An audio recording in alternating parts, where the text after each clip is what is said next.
Hello, everyone, and welcome to Sam's Sports Corner Episode 2. First off, I'd like to thank Barstool Sports for my Saturdays or for the boys flag. It's a great backdrop to talk about some sports. This week, we're going to talk about the declining viewership in the NFL, a golfing legend, the most abysmal penalty-killing unit in the NHL, three players from the Cubs World Series roster Game 1, an NCAA coach on the hot seat, and then we're going to cap it all off with my idiot and baby of the week. Let's start with the NFL. There's a decline in viewership in the NFL. They've lost millions of viewers. It's at its lowest point in 5 years. I think it's threefold. One, we have a very exciting election cycle. It's very entertaining for a lot of people, and that's going to draw away some viewers during those debates on Sunday night. And honestly, when the Cardinals and the Seahawks end in a 6-6 tie, who can blame them? Ties are un-American, elections are not. Remember that, NFL. Next is the boycott for players kneeling during the national anthem. Roger Goodell may refuse to accept that, but it's a reality. There's an actual boycott, and I don't care how you feel on the subject. You're losing viewership. It's time to address an issue. Next is, which I think is the biggest issue, is the crap officiating. It's been getting worse and worse over the last few years. Talking about excessive flagging for excessive celebration when a player shoots a basket with the football to celebrate a touchdown, or when Josh Norman shoots his fake bow and arrow and it promotes violence. Football is a violent sport. Get over it. They're taking the game out of the hands of the players, and that hurts. Next is actual plays being called wrong. The NFL still can't figure out what a catch is. I don't know how, and that at the end of the day is what's going to lose your biggest amount of viewership, is when consistently getting calls wrong on a catch. The biggest facet of the offense, and you can't get it right. They really need to sit down and figure out what a catch is before next season starts, or we're going to see people leave in droves. Let's take, for example, Brock Osweiler last night against the Broncos became the first quarterback in history to have a forward pass that was a fumble. Everybody and their mother saw his arm came forward, the ball came out, and they call it a fumble. Stevie Wonder could have made that call, but an NFL referee can't.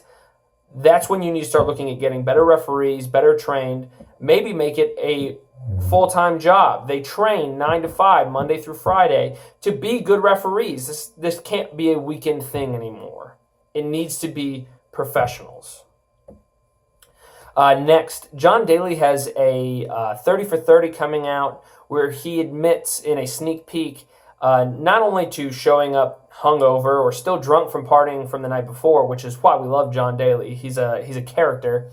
But actually, after the first 9 in the LA Open a few years back, having 4 or 5 beers and coming out and golfing better. And any golfer will tell you that drinking is part of the sport. Well, at least casual golfers will. I consider myself a drinker with a golfing problem, but any golfer has gotten so drunk they can't drive the cart, legally speaking, that is. And that's why we love John Daly. He's got such a personality. He identifies with the casual golfers of the world. And so shout out to John Daly for being a degenerate drunk like the rest of us. Next, the most abysmal penalty killing unit is my Chicago Blackhawks. Their penalty kill is effective 42.6% of the time, which means if they get a penalty, it's more likely than not that you're going to score on them, which is not good odds for making the postseason or for winning another Stanley Cup. Last night, they fell to the Calgary Flames, who had one of the worst power play units in the league, but they still managed to score on the power play, which just highlights how terrible the Blackhawks penalty kill is. Christopher Stieg, a former Blackhawk himself, scores the shootout goal. I guess the Blackhawks didn't learn after the first time they let him go after Stanley Cup. They decided to do it twice, and he's making us pay for it. So hats off on that. Next, the Cubs roster in the World Series Game 1. They took out Jason Hayward, whose bat has been completely silent, and in comes Chris Coghlan, a former Ole Miss Rebel. A lot of people didn't like the move due to Hayward's defensive abilities. I don't really think we lose that much with Chris Coghlan's defensive abilities. The difference here is his bat. After he came back from his injury in July he batted a .444, August a 3.75, and in September a 4.11. I'm really excited to see him in the lineup tonight. I hope his bat stays strong for my Cubbies, and we'll see how it goes. Next, Javier Baez. Very exciting at the plate, but also very exciting defensively, which is not something a lot of people realize. He's third all-time now in defensive runs saved by a second baseman. There are two players at 12 defensive runs saved by a second baseman, and it took them 1,292 and 1,299 games. Javier Baez has 11 defensive runs saved in 383 games. Let that sink in. He's got another 900-odd games to get 2 more defensive runs saved, and he's officially the best second baseman in history. Next, I want to talk about Anthony Rizzo. Something I found out yesterday, and it's really cool being that it's a Cancer Awareness Month. Anthony Rizzo had Hodgkin's lymphoma, which is a form of cancer as a child. And at one point in this season, he led the league in home runs. It just makes everything he's done so much more impressive, and I just hope he's an inspiration to some kids out there with cancer. One day you can be one of the best sports athletes in the world. It's awesome. Ole Miss's coach, Hugh Freeze. They've lost 4 games this year. It's not looking good for them. Hopefully they can at least get bowl eligible this year. They just had one of the worst defensive performances. They gave up LSU's rushing record in 8 carries. The defense just has not done it this year. And I honestly think Hugh Freeze gets a pass this year. He's done so much good in such a small amount of time that he gets one. On one condition, he fires Dave Womack, hopefully tomorrow. You can't wait till the end of the season. People start questioning your judgment. And Dave Womack has the same story every time he goes somewhere. He's been coaching college football for a long time, and it's the same story everywhere he goes. Comes up with a great defensive scheme. It stops a lot of folks. Someone figures it out, and he doesn't adjust. He has no ability to adjust as a defensive coordinator, and it spells disaster. We need to get rid of him and get in some fresh blood with some new ideas. He also needs to stop the bleed. They've lost 2 committed recruits in the last 24 hours. He needs to convince them that this is just a down year. We'll come back stronger in the future. On to the baby of the week. Ryan Fitzpatrick, I hate to have you in 2 videos because people might think I'm favoring you, but they're actually both bad, so you deserve this.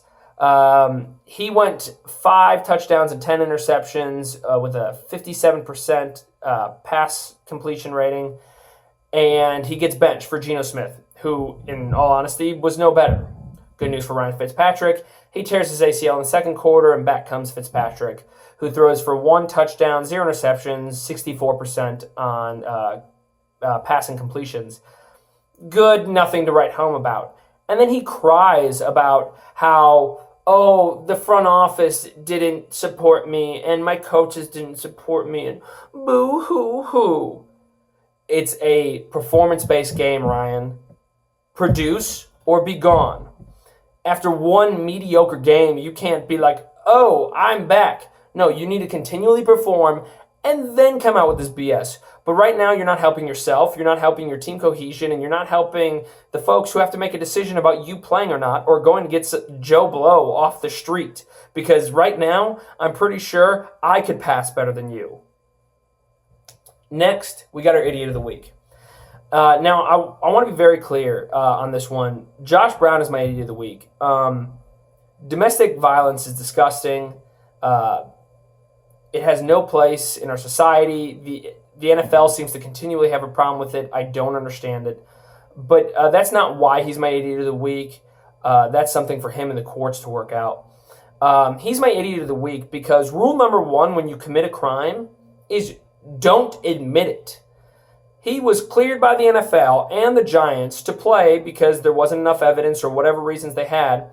And then it comes out that this man admitted to domestic violence in emails, in a personal journal. I don't know what full-grown man, let alone an NFL football player, is keeping a journal. But why are you admitting to crimes in these things? The first thing you do after you commit a crime is you don't talk about it. And if there's any evidence, you burn it. No, this man leaves journals around admitting to domestic violence.